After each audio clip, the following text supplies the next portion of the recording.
முன்னிலை வந்துட்டு இருக்கிறேன் நான். நீங்கள் சொல்கிற மாதிரி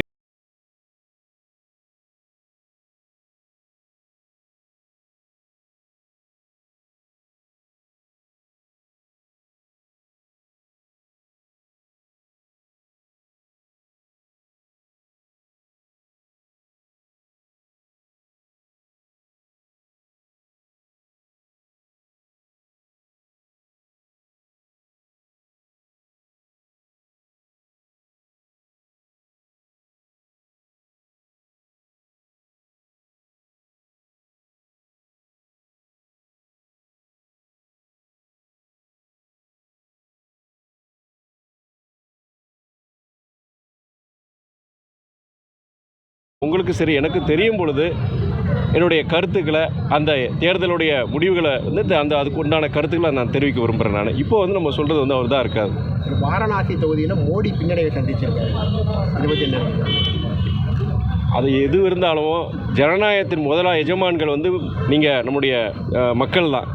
அவங்க வந்து இன்றைக்கி தேர்தலுங்கிறது வந்து அந்த ஜனங்க கொடுக்குற ஒரு சான்றிதழாக தான் பார்க்குறோம். நம்ம யாராக இருந்தாலும் சரி, பிரதம மந்திரியாக இருந்தாலும் சரி, இல்லை முக்கியமான ஒரு ஆளுமையாக இருந்தாலும் சரி, இந்த தேர்தல் தான் அவங்க எப்படி செயல்பட்டாங்க அப்படிங்கிற ஜனங்க கொடுக்குற ஒரு சர்டிஃபிகேட்.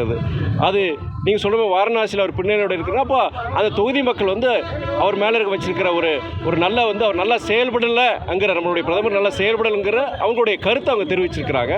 இனியும் நான் சொல்கிற மாதிரி இன்னும் 6 மணி நேரத்தில் அந்த முழு விவரங்கள் வரும்பொழுது அப்போது நம்முடைய இந்த தமிழ்நாடு மாத்திரம் கிடையாது, இந்தியா முழுவதும் ஏன் இந்த மக்கள் வந்து இப்படி வாக்களித்தார்கள், ஏன் இவர் தோற்றார், ஏன் இவர் வெற்றி பெற்றாருங்கிறத நம்ம சொல்ல முடியும். நம்ம இப்போ நீங்கள் முன்னிலை வரதை பற்றி உங்கள் அப்பா என்ன சொன்னார்? இது வரைக்கும் நான் பேசவே இல்லை. நான் பேசவே இல்லை. குறிப்பாக என்னுடைய தந்தையாரை சொல்கிறத விட மறுமலர்ச்சி திராவிட முன்னேற்ற கழகத்தினுடைய தொண்டர்கள், தலைவர் வைகோவுடைய உயிர் மூச்சுன்னு சொல்கிறது அந்த தொண்டர்களுடைய சந்தோஷம், மகிழ்ச்சி, அவங்களுடைய மகிழ்ச்சிக்காண்டி தான் அந்த தேர்தலில் நான் நான் தனிப்பட்ட எனக்கு விருப்பம் கிடையாது. நான் பலமுறை நான் சொல்லியிருக்கிறேன். அந்த முகங்களில் நீங்களே பார்க்கலாம், சுற்றி பார்க்கலாம். அந்த முகங்களில் தெரிகிற மலர்ச்சி, அந்த சந்தோஷம், அது ஒன்று தான். அது இல்லாமல் எங்கள் கூட்டணிக்கு, இந்தியா கூட்டணியில் இருக்கிற அத்தனை இயக்கங்கள், திமுக, காங்கிரஸ், பொது உடைமை இயக்கங்கள், விடுதலை சிறுத்தைகள், எல்லா கட்சிகளுடைய தொண்டர்கள், தலைவர்களும் நல்லா இது பண்ணாங்க. எல்லா தொண்டர்கள், எல்லா இயக்க தொண்டர்களும் அவங்கள எந்தவித பிரதிபலன் எதிர்பாராமல் இரவு பொழுதும் உழைச்சிருக்கிறாங்க. எல்லாருக்கும் ஒரு மகிழ்வான ஒரு தருணம் இது. முன்னிலையில் போயிட்டுருக்கிற இன்னும் ஒரு 6 மணி நேரத்தில் வந்து முழு விவரங்கள் வரும் பொழுது அவங்களுடைய சந்தோஷம், அவங்க சந்தோஷமே என் சந்தோஷம். அவ்வளோதான்.